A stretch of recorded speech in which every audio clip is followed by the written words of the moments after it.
لوگوں اللہ کو مان لو، اللہ کی مان لو، اللہ نے کامیابی احکام میں رکھی ہے، اللہ کے احکام ہماری زندگیوں میں آئیں گے، رحمتیں برکتیں اتریں گی۔ تو اللہ کی طرف بلانا، اللہ کے احکام کی طرف بلانا، احکام میں دنیا اور آخرت کی کامیابی بتلانا اور آخرت کی طرف بلانا کہ اللہ نے ہم سب کو آخرت کی تیاری کے لیے بھیجا۔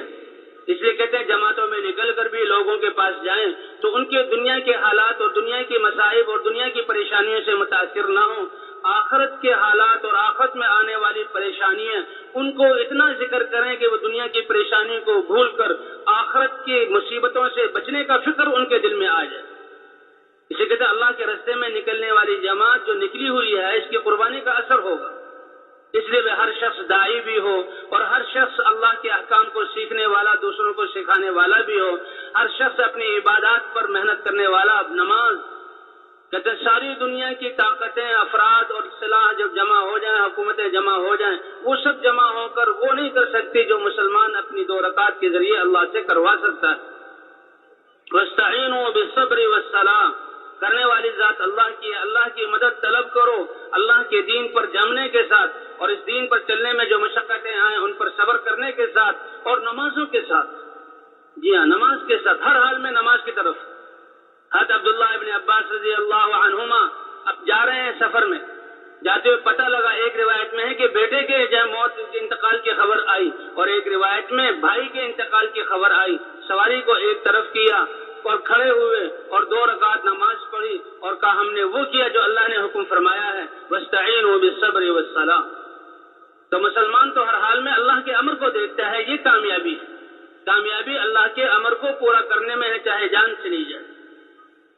حضور صلی اللہ علیہ وسلم ہے، ایک صحابی حضور صلی اللہ علیہ وسلم کے پاس اپنی سواری کو دوڑاتے ہوئے آئے اپنی حاجت رکھنے کے لیے، سواری کو روکا، جھٹکا لگا تو وہ گر پڑے اور گردن کا منکا ٹوٹا، ان کا انتقال ہو گیا۔ صحابہ ان کی طرف دوڑے تاکہ ان کو اٹھائیں، ان کے کفن دفن اور غسل کا انتظام کریں۔ اللہ کے رسول صلی اللہ علیہ وسلم نے فرمایا کہ میرے اس صحابی کے پیٹ سے کپڑا ہٹاؤ۔ کپڑا ہٹایا تو دیکھا پیٹ جو ہے خشک ہے، انتڑیاں خشک ہیں۔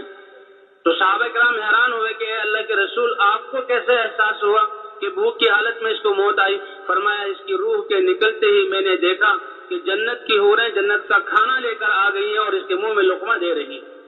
اے میرے بندے، یہ صرف دنیا ہی میں بھوک برداشت کرنا تھا۔ کامیابی یہ نہیں کہ بھوک آئی تو اچھا کھانا مل جائے، کامیابی یہ ہے کہ بھوک جب آئی ہے تو اس میں اللہ کا حکم کیا ہے، اللہ کا حکم پورا کرتے ہوئے کھانا پیٹ بھر گیا تو بھی کامیاب، اگر پیٹ نہ بھی بھرا، بھوک کی حالت میں موت آ گئی تو بھی کامیاب۔ ایک علاقے کے لوگوں نے حضور صلی اللہ علیہ وسلم کو خط لکھا کہ ہماری قوم اسلام کی طرف آنا چاہتی ہے، آپ اپنے کچھ صحابہ ان کو سکھانے کے لیے بھیج دیں۔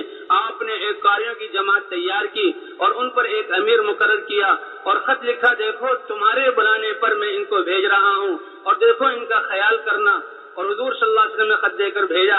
یہ صحابی اور یہ جماعت امیر صاحب جب خط لے کر گئے اور وہاں قبیلے میں پہنچے، قبیلے میں پہنچ کر حضور صلی اللہ علیہ وسلم کا خط دینے لگے کہ دیکھو اللہ کے رسول نے یہ خط دیا ہے کہ تم نے ہمیں بلایا ہے، تمہارے بلانے پر ہم آئے ہیں۔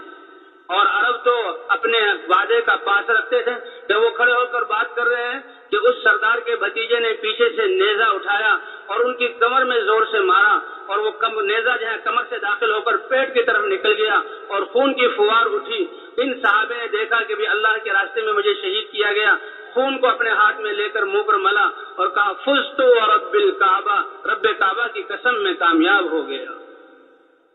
ارے وہ کافر یہ دیکھ کر کہ یہ تو دشمنوں کے ہاتھ میں آ کر اور نیزہ اتنی بری طرح لگا اور نیزہ لگ کر ان کی روح نکل گئی۔ فزت ورب الکعبہ، یہ کون سی کامیابی؟ رب کعبہ کی قسم کھائی۔ رب کعبہ کی قسم، یہ بہت بڑی قسم تھی عربوں کے ہاں کہ کعبہ کے رب کی وہ کامیابی کیا ہے؟ لوگوں نے بتایا کہ ان کی کامیابی تو یہ ہے کہ اللہ کے دین کے لیے جان کا چلے جانا، اللہ کی رضا کا مل جانا اور جنت کے تذکرے، تو ان کی یہ جملہ کتنے لوگوں کی ہدایت کا ذریعہ بن گیا۔